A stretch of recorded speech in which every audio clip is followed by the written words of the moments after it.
Assalamu alaikum. My name is Amna Tariq and I am lecturer in English Language and Literature from University of Education Lower Mall campus. Today I would be discussing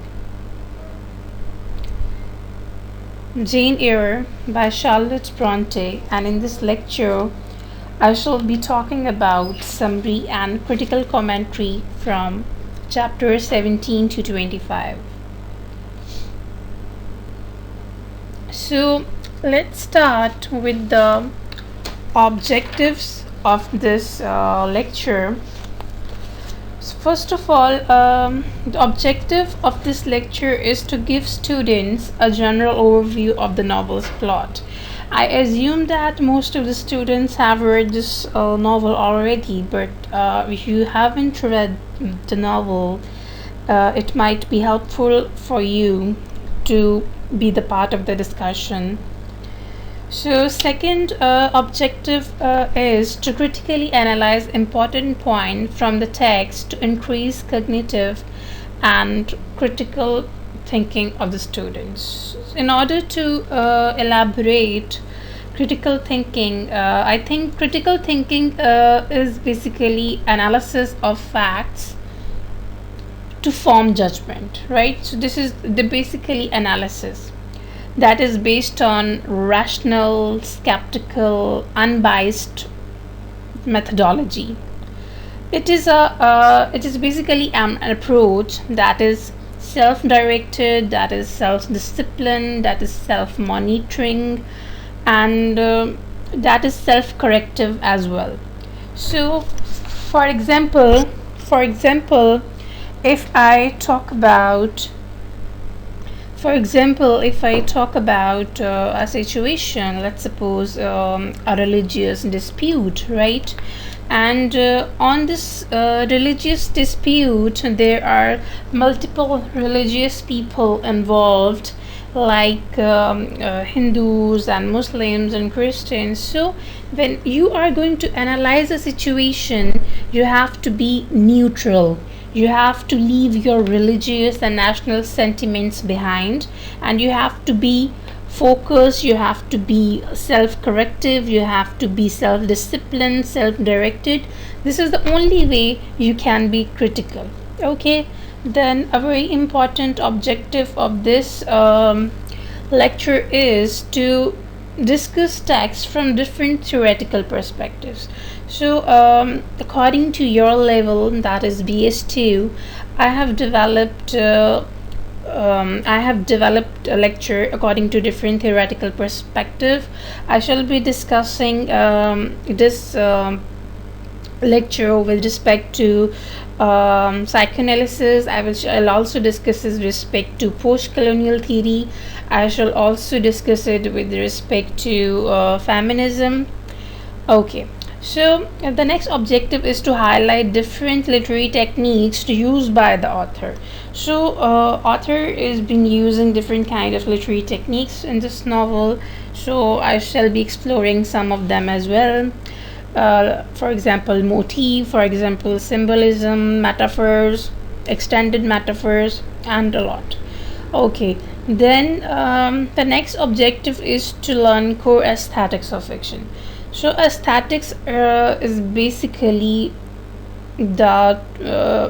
basically they are the tools, or they are the combinations, or somehow the formula that is used to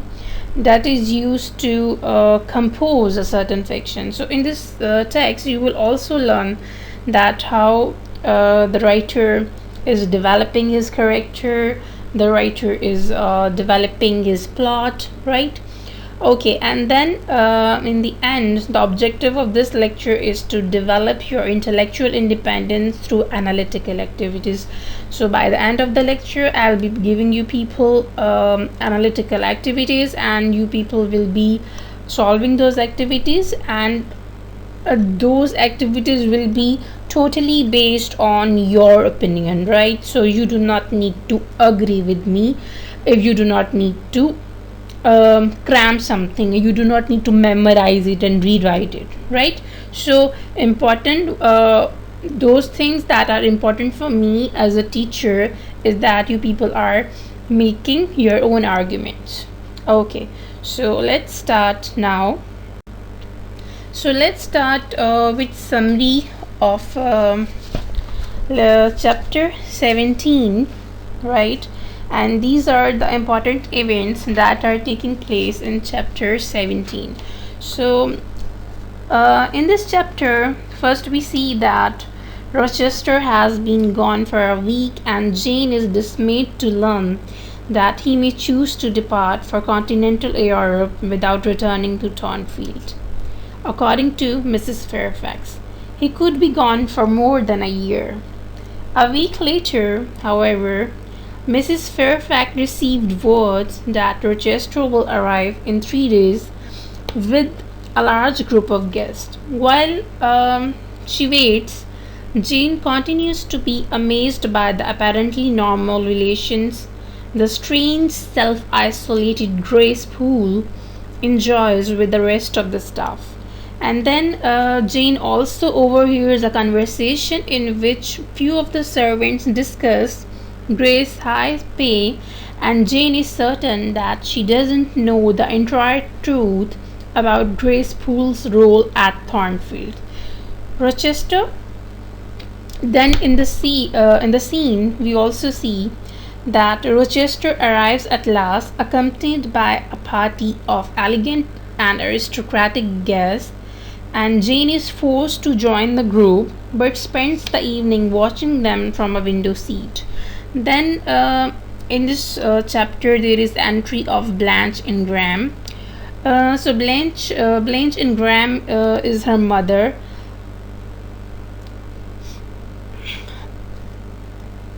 They leave. So they are basically the chiefs members of the party, and they treat Jane with disdain and cruelty. And Jane tries to leave the party, but Rochester stops her. He grudgingly allows her to go when he sees the tears brimming in her eyes. He informs her that she must come into the drawing room every evening during his guest stay at Thornfield. As they part, Rochester nearly lets slip more than he intends. He says, "Good night, my," and then he says before biting his lips. So, this is all in chapter 17. Okay. Then these are the events that are taking place in chapter 18.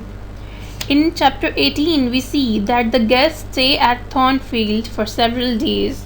Rochester and Blanche compete as a team at charades. From watching their interaction, Jane believes that they will be married soon, though that they do not seem to love one another. Blanche would be marrying Rochester for his wealth and he for her beauty and her social position.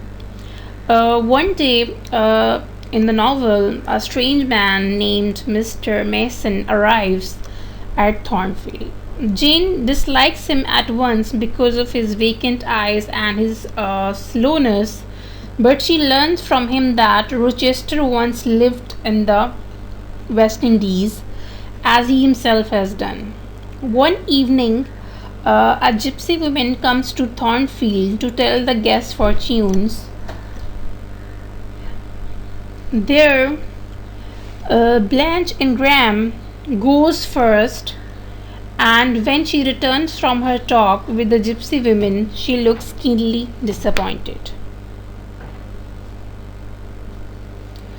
So these are the following events that are taking place in chapter number 19. In chapter number 19, we see that Jane goes into the library to have her fortune read, and after overcoming her skepticism, she finds herself entranced by the old women's speech. The gypsy woman seems to know a great deal about Jane and tells her that she is very close to happiness. She also says that she told Blanche Ingram that Rochester was not as wealthy as she seemed, thereby accounting for Blanche's sullen mood.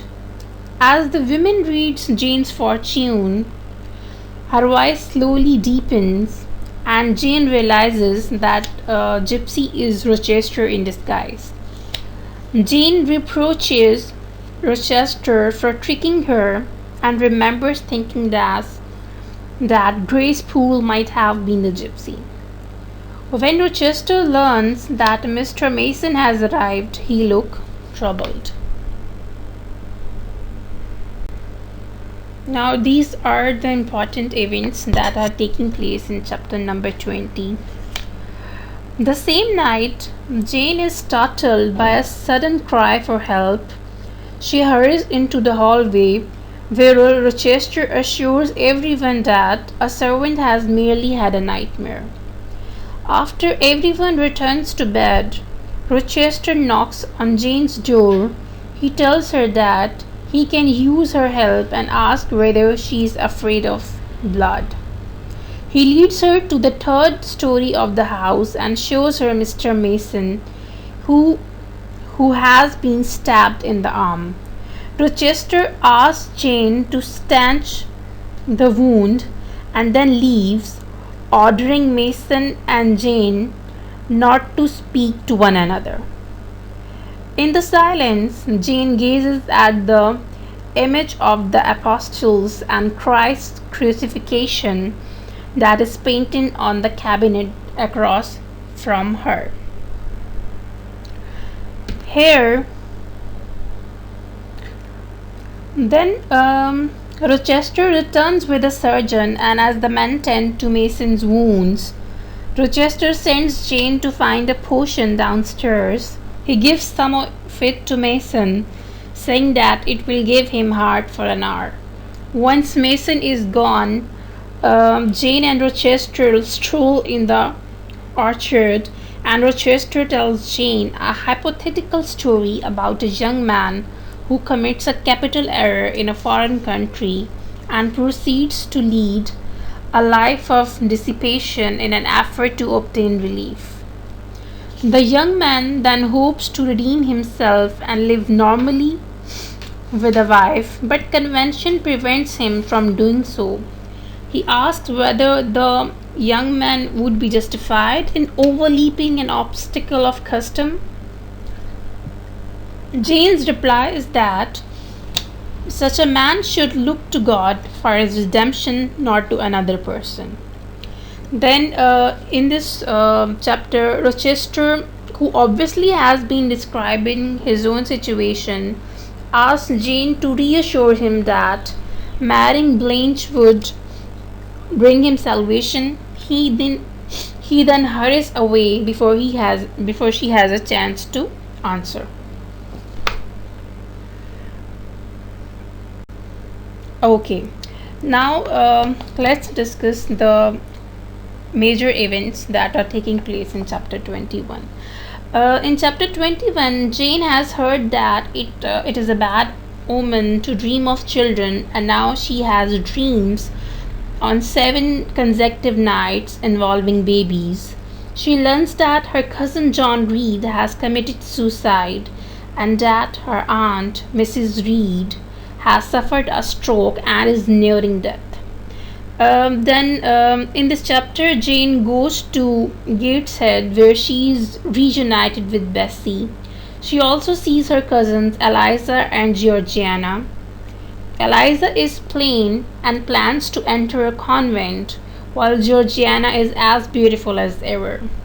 Ever since Eliza ruined Georgiana's hopes of eloping with a young man, the two sisters have not gotten along, and there Jane tries to patch things up with Mrs. Reed, but the old woman is still full of hostility towards her late husband's favorite.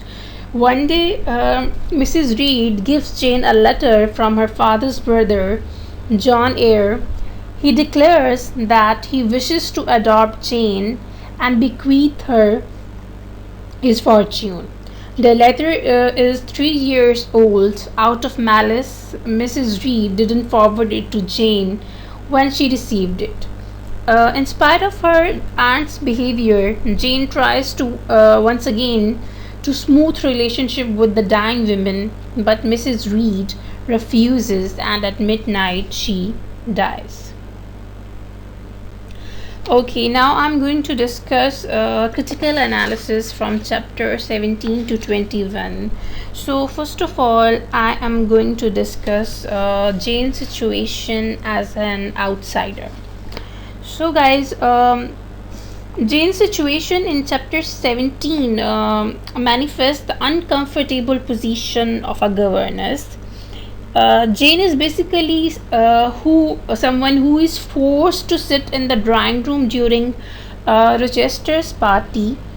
Uh, she must endure Blanche Ingram's comments to her mother about the nature of governess.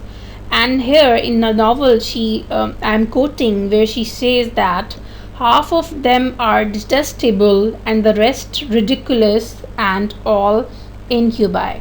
Now, incubi is basically a word which actually means something that is someone who is oppressive, or somebody who is merely a burden. So, what Blanche trying to say is that she's saying that Jane is a burden on society. Okay, then a very important point that I'm going to discuss is that is basically the socio-economic mapping of governance in Victorian society. So, in different novels that we have seen in Victorian society, from Jane Eyre to Vanity Fair, the governess is a similar figure in Victorian society.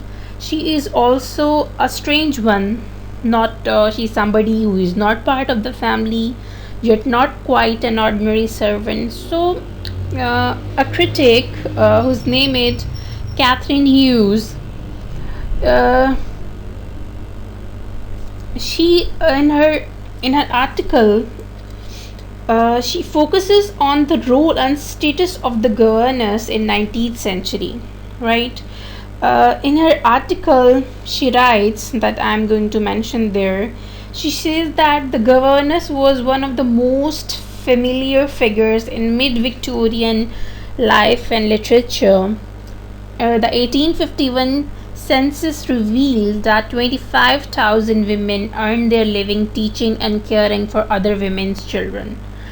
Most governesses lived with their employers and were paid a small salary on top of their boarding and lodging. The first part of the 19th century was marked by deep economic distress, a series of bank failures during and after Napoleonic Wars, combined with a welfare state, meant that many middle class families found themselves destitute overnight. So, here we see the role of both genders, that like young men from good homes could leave school and go out to work from the age of 15 without being ashamed, and like there were always a chance that they would earn back their family's fortune. However, on the other hand, but their sisters, educated to be so called ladies, would have felt humiliated to be seen serving in a shop or working in a factory alongside working class girls. The only possibility open to them was to get a job as a teacher, either in a small girls' school or in someone else's home.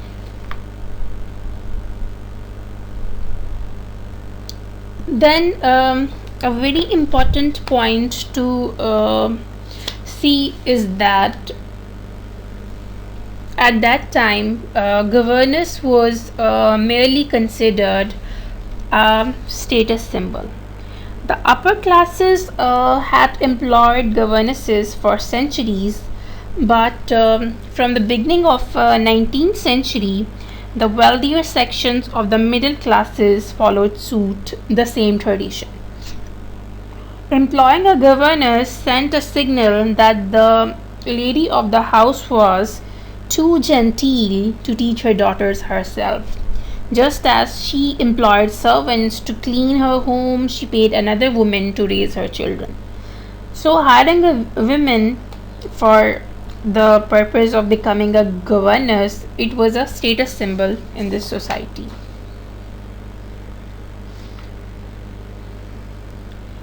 Okay, then at that time, job of j- depending on the age of her pupils, governess could find herself teaching the 3 hours. Now, let me repeat that. What was the job of governess at that time? Her job was to make them understand reading, make them understand writing and arithmetic to the youngest, while coaching the older girls in French conversation, history, and use of the globes or perhaps geography. If her pupils were older teens, the governess would also be expected to instruct them in key accomplishments such as like drawing, playing piano, dancing, and deportment. Deportment actually means that how to conduct oneself properly in the society, and all designed to attract an eligible suitor in a very crowded marriage market. The governess might also be in the charge of small boys up to the age of 8 before they were sent to school. At that time, the governess was expected to look after her pupils' moral education too, as well as reading the Bible and saying prayers with them. She was to set a good example of modest moral behavior. For that reason, employers put great emphasis on hiring a governess who shared the religious affiliation, like Church of England, Methodist, or Baptist. So they chose governors according to their own religious affiliation. So, although French governesses were admired for their ability to teach a correct accent, but most families would not consider employing a Roman Catholic. Okay, then as I have discussed earlier, that the governors at that time were mostly considered as outsiders. Their life was full of social and emotional tensions because she didn't quite fit anywhere. She was considered a surrogate mother who had no children of her own, a family member who was sometimes mistaken for a servant.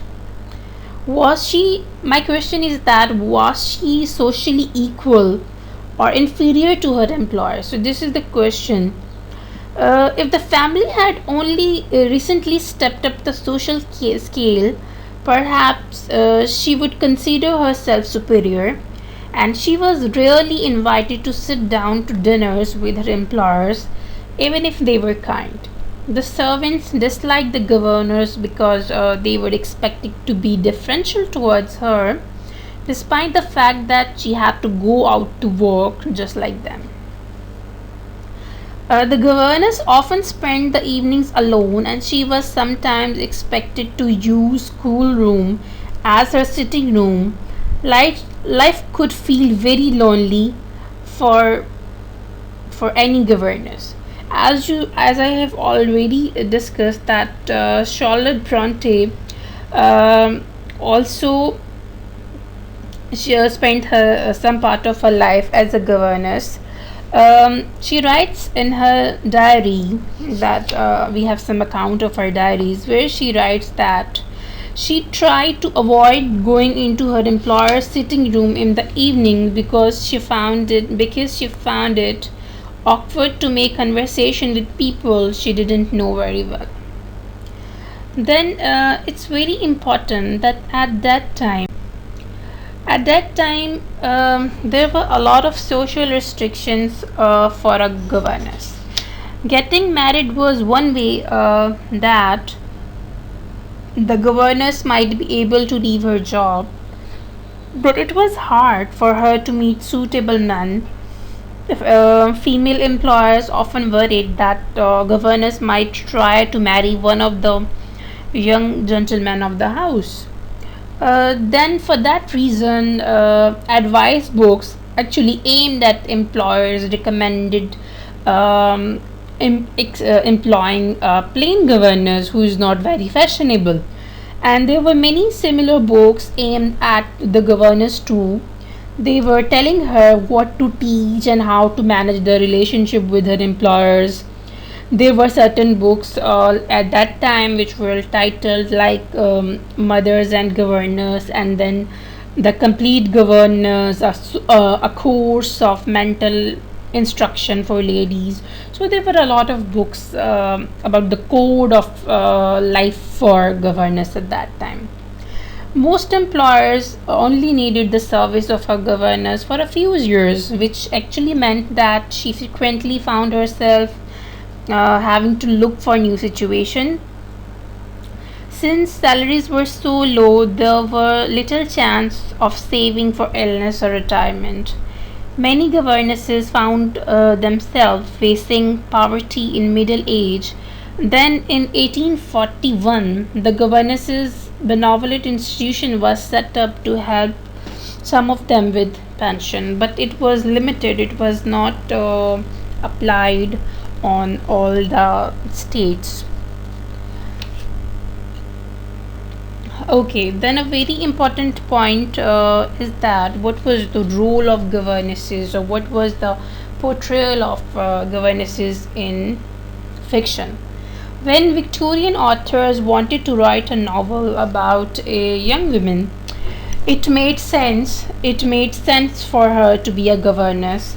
Just like an orphan, the governess had to make her own way in the world.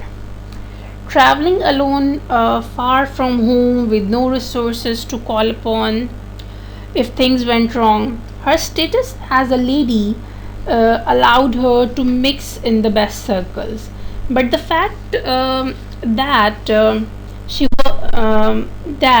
she also encountered all sort of people and situations that would have been far fetched for girls who lived with her parents. The governess, to make it very simple, governess was a blank slate onto which all possibilities were open, so that novelists could write any plot that they wanted, like Charlotte and Anne Bronte, who both published novels with governess heroines, used their life experiences of the schoolroom and a lot of experiences. Okay, now a very important point that I would like to make is about the tension between Jane and Rochester's relationship. By this stage of the story, the narrative has begun to focus increasingly on the potential relationship between Jane and Rochester. In Blanche's presence, which threatens the possibility of a union between the two, adds tension to the plot. Blanche is not only a competitor for Jane, she is also a foil to her, as the two women differ in every aspect. Jane Eyre never seems to possess the degree of romantic tension that runs throughout Emily Bronte's Wuthering Heights, but the signs of Rochester's affection for Jane are recognizable early on. The most telling occurs at the end of chapter 17, when Rochester nearly calls Jane's my love before biting his tongue. The tension surrounding Jane's and Rochester's relationship drives not from the question of whether Rochester loves Jane, but from whether he will be able to act upon his feelings. So far, two obstacles, Blanche and the dark secrets of Thornfield Hall, stand in Rochester's way.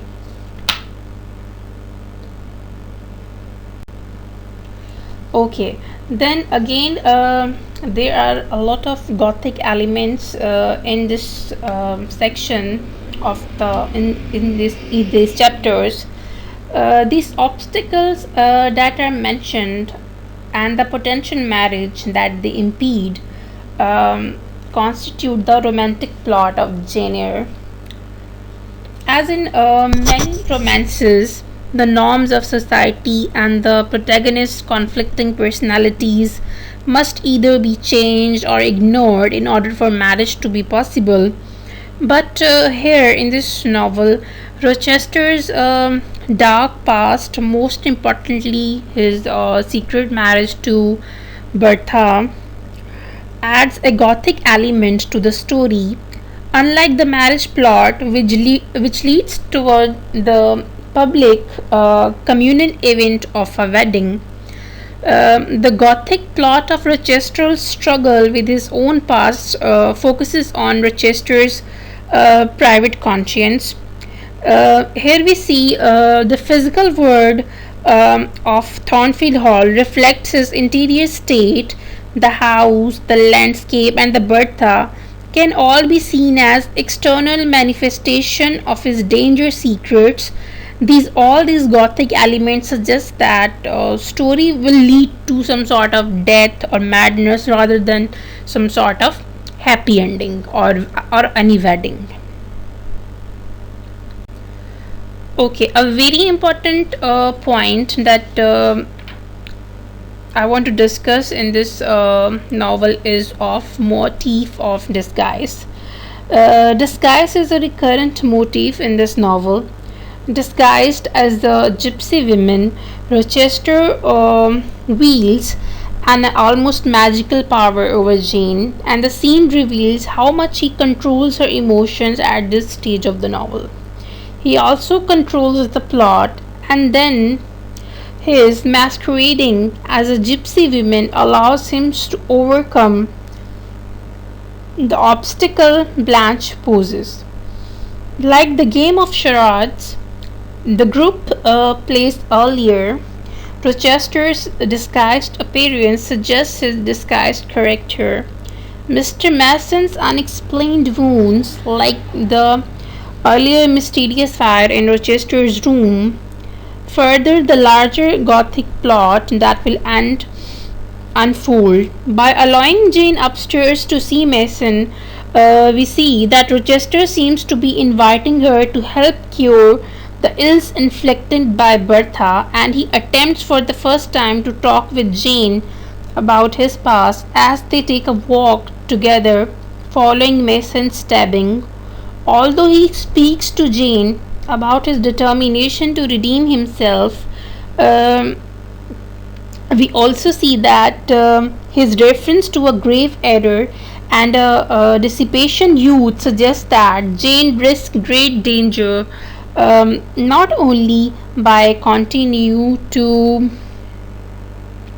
live at Thornfield but living in love with him. Her emotional welfare as well as her physical welfare may soon be jeopardy. Adele and Bertha already serve as living legacies of Rochester's past licentiousness, and Jane could be next in line as her prophetic dream seems to suggest. Now, I would like to talk about the more important events that are taking place in chapter number 22. In chapter 22, Jane remains at Gateshead for a month because Georgiana dreads being left alone with Eliza, with whom she doesn't get along. Eventually, Georgiana goes to London to live with her uncle, and Eliza joins a convent in France. Jane tells us that Eliza eventually becomes the mother superior of her convent, while Georgiana marries a wealthy man. At Gateshead, Jane receives a letter from Mrs. Fairfax which says that Rochester's guests have departed and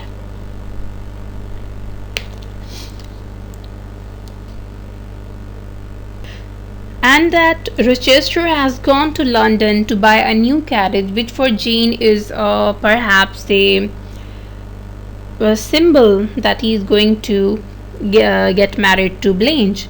As Jean travels toward Thornfield, she anxiously anticipates seeing Rochester again, and yet at that time she worries about what will become of her after his marriage.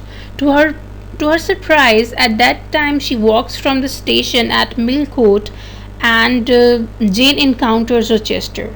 When he asks her why she has stayed away from Thornfield so long, she replies, still a bit bewildered. She says, I have been with my aunt, sir, who is dead. Then Rochester asks Jane whether she has heard about his new carriage, and he tells her,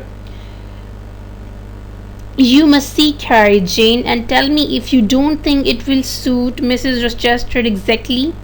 After a few more words together, Jane surprisingly uh, expresses the happiness she feels in Rochester's presence, and there she speaks the most famous dialogues of the novel. She says, I am strangely glad to get back again to you, and whatever you are is my home, my only home. So these are the most famous dialogues of the novel. And then back at the manor, Mrs. Fairfax, Adele, and the servants greet Jane warmly. Then let's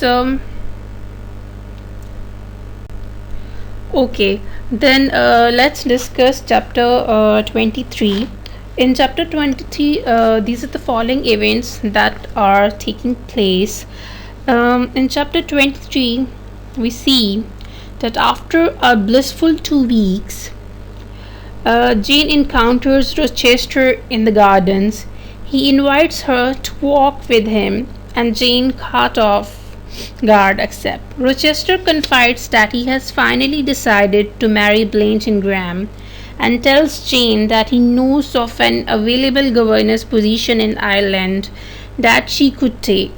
Jane expresses her distress at the great distance that separates Ireland from Thornfield. The two seat themselves on a bench at the foot of the chestnut tree, and Rochester says, which are again very famous dialogues from novel. He says, we will sit there in peace tonight. We will sit there in peace tonight, though we could never more be destined to sit there together. He tells Jane that he feels as though they are connected by a cord of communion, and then Jane cries and she says, for I could repress what I endured no longer. Then she confesses her love for Rochester, and to her surprise, he asks her to be his wife.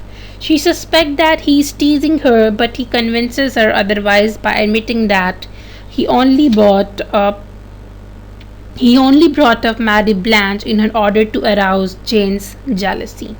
Convinced and elated, Jane accepts his proposal. A storm breaks, and the newly engaged couple hurries indoors through the rain. And there Rochester helps Jane out of her wet coat, and Jane looks up to see Mrs. Fairfax watching astonished. That night a bolt of lightning splits the same chestnut tree under which Rochester and Jane had been sitting that evening.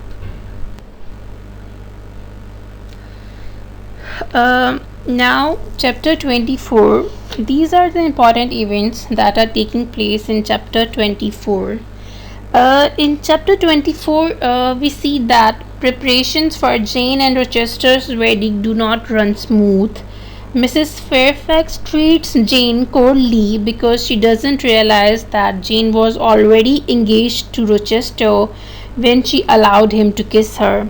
But even after she learns the truth, Mrs. Fairfax maintains her disapproval of the marriage. Jane feels unsettled, almost fearful, when Rochester calls her by what will soon be her name, Jane Rochester. Jane explains that everything feels impossibly ideal, like a fairy tale or a daydream. Rochester certainly tries to turn Jane into a Cinderella-like figure. He tells her he will dress her in jewels and in finery befitting her new social position, at which Jane becomes terrified and self protective. She has a premonitory feeling that the wedding will not happen, and she decides to write her uncle Jane Eyre, who is in Madeira. Jane reasons that if John Eyre were to make her his heir, her inheritance might put her on more equal footing with Rochester, which would make her feel less uncomfortable about the marriage. Okay, then a very important point that I am going to discuss is that is basically the socio-economic mapping of governance in Victorian society.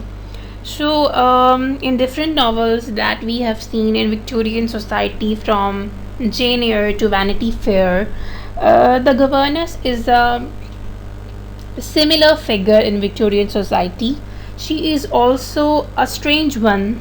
Not she's somebody who is not part of the family, yet not quite an ordinary servant. So, a critic whose name is Catherine Hughes, uh, she in her article, she focuses on the role and status of the governess in 19th century, right? In her article, she writes that I'm going to mention there. She says that the governess was one of the most familiar figures in mid Victorian life and literature. The 1851 census revealed that 25,000 women earned their living teaching and caring for other women's children. Most governesses lived with their employers and were paid a small salary on top of their boarding and lodging. The first part of the 19th century was marked by deep economic distress, a series of bank failures during and after Napoleonic Wars, combined with a welfare state, meant that many middle class families found themselves destitute overnight. So, here we see the role of both genders, that like young men from good homes could leave school and go out to work from the age of 15 without being ashamed, and like there were always a chance that they would earn back their family's fortune. Okay, now I'm going to discuss critical analysis from chapter 22 to 25. In this, first of all, important point that I am going to discuss is of psychological displacement as idea of love as home.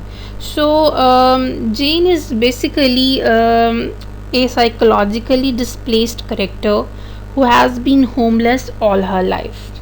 When she found love in her life, she called it a physical manifestation of home.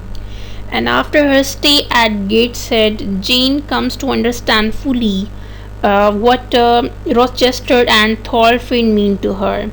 Having been acutely reminded of the abjection and cruelty she suffered during her childhood, Jane now realizes how different her life has become, how much she has gained, and how much she has grown.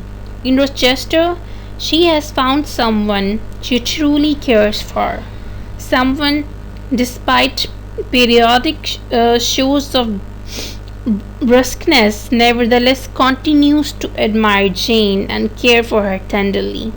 Moreover, Rochester gives her a true sense of belonging, something she has always lacked, as she tells him, "Whatever, wherever you are in my is my home, my only home."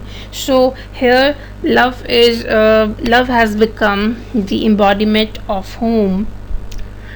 Then discussing a very important concept that is related to unconscious intimation of Jane Eyre. I would like to discuss Freud's concept of unconscious with you. So, I would like to discuss it on a very basic level. I will just elaborate a little to you, and then you can read it further, and then you will be read it in your class of critical theory as well. Okay, so in a very simple words, in Freud's topographical model of the mind, there were basically three levels. There's the first one is the conscious, then the second one is preconscious, and the third one is unconscious. Now everybody says subconscious today, but it was not actually the word that was said by Freud at that time. Okay, now to make it very simple, I'm going to give very simple examples. Now conscious is what we are discussing right now, like we are talking as individuals. I'm discussing it with you. So this is very conscious approach that I'm making a lecture for you. Okay. Then the second one is preconscious, right? For example, if I ask you your birth date, and suddenly it's right there, you tell me your birth date, it is moved from your preconscious into your conscious. So this is preconscious. Then the third one is unconscious.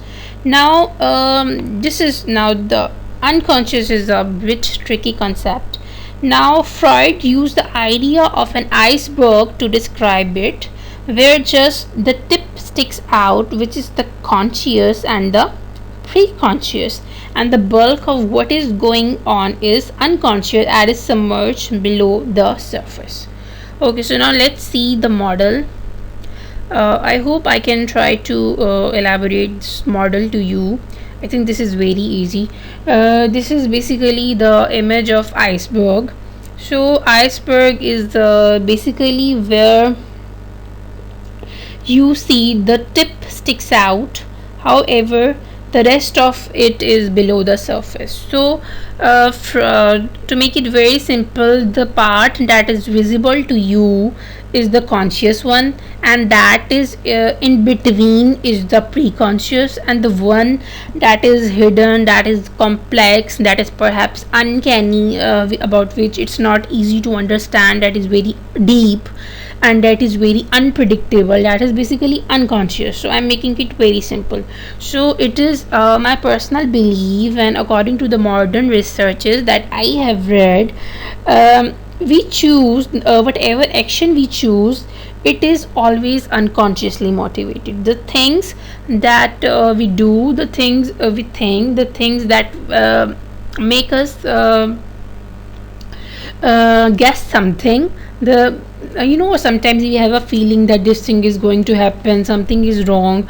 All these things comes to in our mind through the unconscious. So we are doing all the actions, and these actions are most of the times coming from unconscious. So this is what modern researchers are saying. So here, so is the case with Jane Eyre in this novel. She is here in this novel we see that although Rochester's declaration of love and marriage proposal make Jane exceedingly happy, she is also very apprehensive about the marriage. Her feelings of dread may stem in part from unconscious intimation of Rochester's dark and horrible secret, which will be divulged in the next few chapters. The airy laughter she has heard, the mysterious fire from which she rescued Rochester, the strange figure who tears Jane's wedding veil, and other smaller clues may have led Jane to make some unconscious conclusions about what she will consciously find out only later. So, one more research about unconscious is that, about which I'm not going to talk in detail, is that the unconscious is also divided in two parts, and the one is the unconscious of the person, and the other one is collective unconscious. ठीक है. And in collective unconscious is related to the unconscious of all the humanity, and it is related to whatever has happened in human past and human history and the history before human. So that is all a part of unconscious. So this is so for the time being it's a complicated idea. I'm not going into it. I will confine it to this point only. Okay, then last important point that I am going to discuss now is of gender dynamics, and this is the last point for today. So in this point, we see that there is a kind of gender dynamics going on in 25th chapter.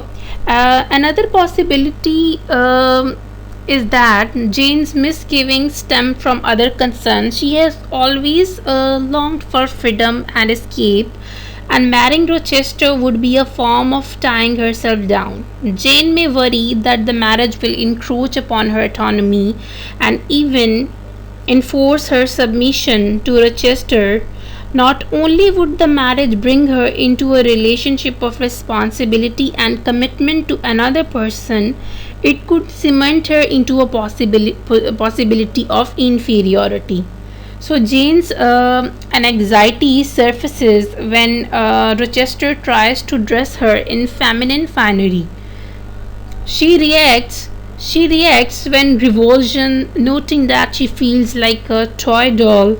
Jane fears that Rochester may be trying to objectify her as a woman, that he sees her not as a human being, but with her thoughts and feelings, but as a plaything, which is designed to cater to his fantasies and whims.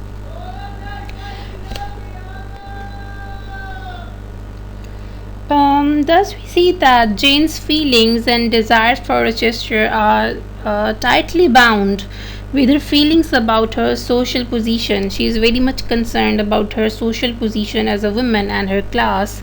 Then she is very sensitive to the hierarchy and power dynamics implicit in marriage, and despite her statement that she is forced to yield to her feelings for Rochester, she doesn't desire the complete surrender that heroines in typical romance novels experience.